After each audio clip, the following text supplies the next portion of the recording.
As Africa shakes off the remnants of colonial dominance, countries like Burkina Faso are stepping boldly into sovereignty and self-determination. But just as the continent begins to rise, a disturbing discovery has shaken the region. 3 trucks, masked as vehicles of compassion, were stopped at the borders of Burkina Faso. On the surface, they carried the banners of international aid. But within, no medicine, no food, only death. These vehicles were loaded with weaponry bound for rebel territories. Hidden under the guise of humanitarian relief, they carried instruments of war, assault rifles, sniper gear, encrypted satellite phones, body armor, and high-powered ammunition. Who orchestrated this? Who were they arming? What covert mission were these trucks really on? This isn't merely a case of smuggling, it's a deliberate act of infiltration. A nation is being sabotaged, not through bombs, but through deceit. This is the new frontline in Africa's battle for truth and survival. The story emerged in the early morning hours. Security forces stationed at a northern border outpost halted 3 incoming trucks claiming to carry humanitarian relief to areas in crisis. But something felt off. The paperwork was inconsistent, the drivers were visibly anxious, and their route bypassed known safe zones, instead weaving through areas flagged by intelligence as hotbeds of extremist activity. When authorities inspected the cargo, the truth hit like a thunderclap. Crates labeled as containing medical kits and drought relief were actually packed with deadly cargo: AK-47s, sniper scopes, encrypted communications devices, body armor, and boxes of live rounds. Covered with blankets and water bottles to deflect suspicion, the shipment was no accident. It was a calculated, military-level operation. Within hours, the trucks were seized and the drivers detained. Military intelligence reports revealed that the men refused to identify their employer. But the data on their phones and GPS devices painted a damning picture. The trucks had come from a neighboring nation, long rumored to shelter foreign operatives and mercenaries. Even more alarming, they had traveled through checkpoints unhindered, escorted by vehicles bearing the logos of a globally recognized NGO. What was initially seen as a bizarre anomaly quickly unfolded into something far more sinister: a coordinated operation to deliver arms into rebel-held zones, areas where jihadist factions have repeatedly ambushed Burkinabe forces. Was this an instance of renewed proxy warfare? Was an external power attempting to undermine Burkina Faso just as it was asserting its independence? The government stayed silent for a day. Then, Captain Ibrahim Traoré addressed the nation. In a televised address that reverberated across West Africa, Traoré stood with fire in his eyes. To those hiding weapons behind sacks of rice, to those dressing war in the robes of charity, hear this: the Burkinabe people are awake. We will not kneel.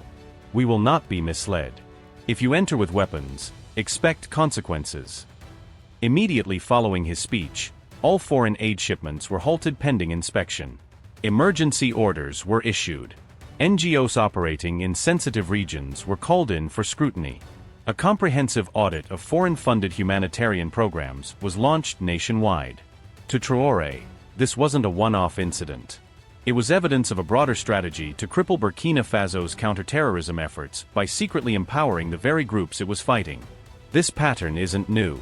History is riddled with examples: COVID-era aid that quietly delivered arms, Cold War-era rebel resupplies funneled through relief corridors. From Libya to Syria to the DRC, weapons have worn the disguise of charity for decades. Burkina Faso has become a target, and for good reason. It defied Western military mandates. It expelled French troops. It reclaimed its gold mines. It refused IMF dependency. That made it a threat to entrenched interests. Now, foreign agents wrapped in the language of compassion are testing Burkina Faso's defenses. These trucks weren't just smugglers, they were Trojan horses, sent to breach the nation's sovereignty from within. But who benefits if Burkina Faso falls? Is it global arms dealers profiting off perpetual warfare?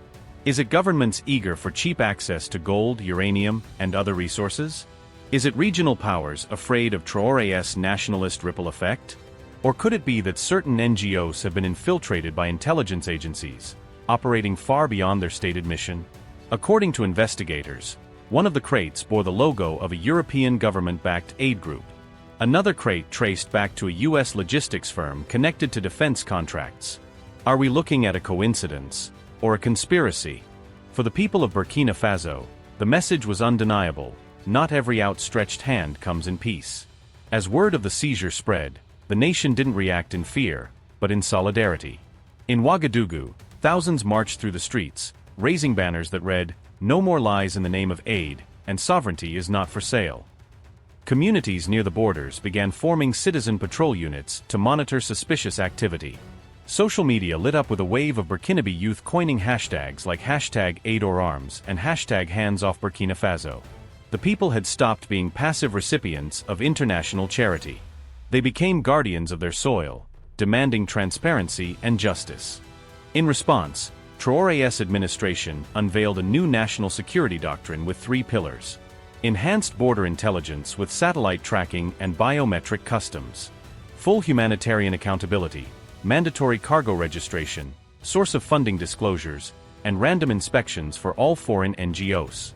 Strategic independence, deepening defense ties with non-aligned countries like Russia, Turkey, and Iran to develop a domestic security apparatus. The message was loud and clear: Burkina Faso would no longer depend on foreign powers for security. It would build its own shield and wield its own sword. Strangely, global media remained silent. Why? Possibly because this incident pulls back the curtain on a reality many prefer to ignore: that chaos in Africa is often not homegrown but imported. Only a few brave African outlets reported the full story. Western news downplayed it as a shipping error or overlooked it entirely. But the Burkinabe people were not fooled. And thanks to the rise of independent Pan-African media, the truth spread like wildfire. This was not the end, it was just the beginning. More investigations are underway. More revelations are expected. But already, Burkina Faso has made a massive leap forward, not only in protecting its borders, but in awakening its citizens to a shadow war hiding under banners of goodwill. Other African nations are taking notice. From Mali to Guinea, from Chad to Niger, governments are launching audits and inspecting aid convoys. A reckoning is on the horizon. This isn't a storm of confusion. It's a storm of awakening. They came cloaked in compassion, bearing bullets instead of bandages. But they were exposed. Stopped. And in that moment, the world got a glimpse of a new Burkina Faso. No longer a pawn.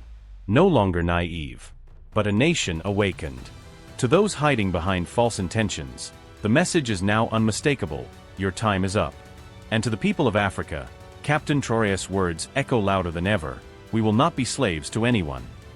This wasn't merely the interception of 3 trucks.